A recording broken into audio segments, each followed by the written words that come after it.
اعوذ باللہ من الشیطان الرجیم، بسم اللہ الرحمن الرحیم۔ ناظرین، آج ایک ایسے پرندے کے بارے میں آپ کو بتائیں گے جس کو لوگ منحوس سمجھتے ہیں، لیکن یہ پرندہ حضرت محمد صلی اللہ علیہ وسلم سے اور ان کی آل سے انتہا کی محبت کرتا تھا۔ اس پرندے کو لوگ الو کے نام سے جانتے ہیں۔ کچھ لوگ اس کو گھر میں پریشانی لانے والا پرندہ کہتے ہیں۔ کچھ لوگ تو یوں سمجھتے ہیں کہ جس گھر میں بھی یہ پرندہ بول اٹھے، یعنی کہ الو نام کا پرندہ بول اٹھے، یا جس گھر میں بھی یہ پرندہ آنے لگ جائے تو اس گھر میں بہت ہی بڑی مصیبت آنے والی ہے یا کسی کی موت ہونے والی ہے۔ یہ پرندہ ہمیشہ ویرانیوں میں ہی تو رہتا ہے۔ آخر یہ پرندہ کیوں سب سے چھپ کر ویرانوں جگہوں میں رہتا ہے؟ اس پرندے کے متعلق ہم آپ کے ساتھ بہت ساری معلومات شیئر کریں گے، لہٰذا آپ لوگ ویڈیو کو اینڈ تک ضرور دیکھیے گا۔ ناظرین، آپ لوگوں نے اس پرندے کو اپنی زندگی میں کبھی نہ کبھی تو ضرور دیکھا ہوگا۔ آپ نے یہ بھی محسوس کیا ہوگا کہ یہ پرندہ ہمیشہ اداس ہی کیوں رہتا ہے اور ہمیشہ ویرانی جگہ میں کیوں رہتا ہے۔ ناظرین، ایک بار ایک شخص حضرت امام جعفر صادق کی خدمت میں حاضر ہوا۔ اس شخص نے عرض کیا کہ آپ مجھے بتائیے کہ جو الو پرندہ ہے یہ ہمیشہ ویران جگہ پر کیوں رہتا ہے اور یہ ہمیشہ اداس ہی کیوں رہتا ہے؟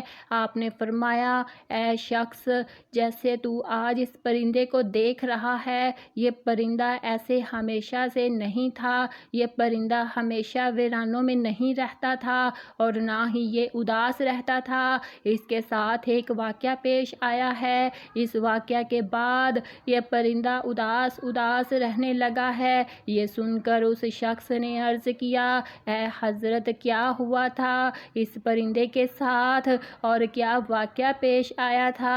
حضرت امام جعفر صادق نے فرمایا، اے شخص، یہ الو نام کا پرندہ پیارے نبی سرکار دو عالم سے محبت کرنے والا پرندہ ہے اور پیارے نبی محمد صلی اللہ علیہ وسلم کی آل سے محبت کرنے والا ہے۔ اس پرندے کو پتہ چلا کہ حضرت امام حسین رضی اللہ عنہ کربلا میں اپنے تمام لوگوں کے ساتھ رکے ہوئے ہیں، تو یہ محرم کی رات کربلا میں جا پہنچا اور جا کر حضرت امام حسین علیہ السلام سے عرض کرنے لگا، یا حسین، میرے لیے کیا حکم ہے؟ تو امام حسین علیہ السلام نے فرمایا، اے پرندے، تو یہاں سے چلا جا، کیونکہ کل نبی محمد صلی اللہ علیہ وسلم کی آل کے ساتھ جو کچھ بھی ہونے والا ہے وہ تم نہیں دیکھ پاؤ گے۔ تو یہ سن کر پرندے نے کہا کہ یا حسین، میں یہاں سے نہیں جاؤں گا،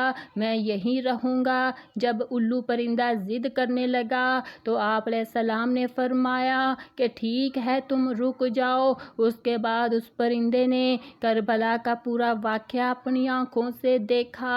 یزید نے امام حسین علیہ السلام کا سر مبارک آپ کے بدن سے کیسے جدا کیا، اس پرندے نے سب اپنی آنکھوں سے دیکھا۔ امام حسین علیہ السلام کے ساتھیوں کے ساتھ جو سلوک بھی کیا گیا، اس پرندے نے اپنی آنکھوں سے دیکھا۔ تب ہی یہ پرندہ انسانوں سے نفرت کرنے لگا اور انسانوں سے ڈرنے لگا۔ یہ پرندہ راتوں کے وقت اندھیروں میں گھومتا ہے، جیسے ہی اجالا ہو جاتا ہے انسان اٹھ جاتے ہیں، ویسے ہی یہ پرندہ واپس لوٹ جاتا ہے۔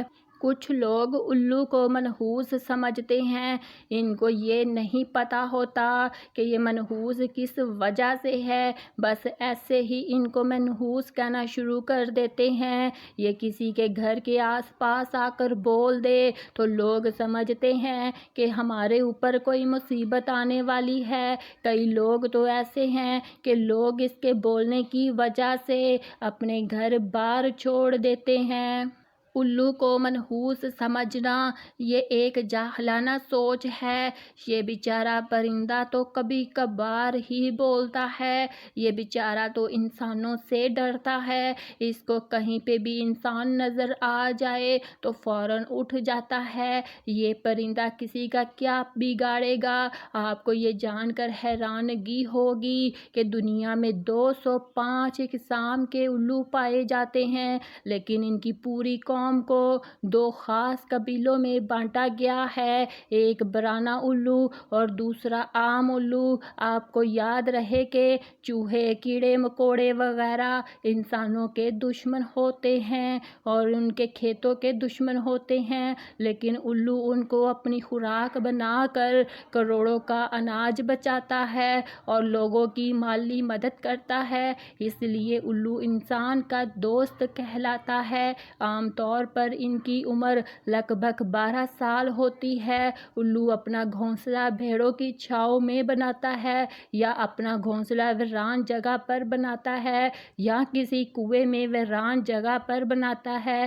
آپ کو بتاتے چلیں کہ دیگر باتوں کے علاوہ بھی انسان کو مخاطب کرتے ہوئے ایک بات غلط بولی جاتی ہے کہ الو کی طرح دیکھ رہے ہو۔ الو بیچارہ تو اپنی آنکھوں سے معذور ہے، وہ تو صرف سیدھا ہی دیکھ سکتا ہے، وہ ہم انسانوں کی طرح اپنی نظریں گھما نہیں سکتا، وہ اپنی صرف گردن گھما سکتا ہے۔ تو صرف لوگ الو کا طعنہ دے کر لوگوں کو کہتے ہیں کہ الو کی طرح کیا دیکھ رہے ہو، دوسرے پرندوں کی نسبت اس کے پر بہت ہی ہلکے ہوتے ہیں اور ملائم ہوتے ہیں، اس لیے جب یہ اڑتا ہے تو اس کے پروں کی بالکل بھی آواز نہیں آتی۔ ناظرین، الو سے متعلق مختلف علاقوں میں مختلف عقیدے پائے جاتے ہیں، جیسے کہ برطانیہ میں الو کے بولنے سے یا اس کے رونے کی آواز کو منحوس سمجھا جاتا ہے، جنوبی افریقہ میں الو کی آواز کو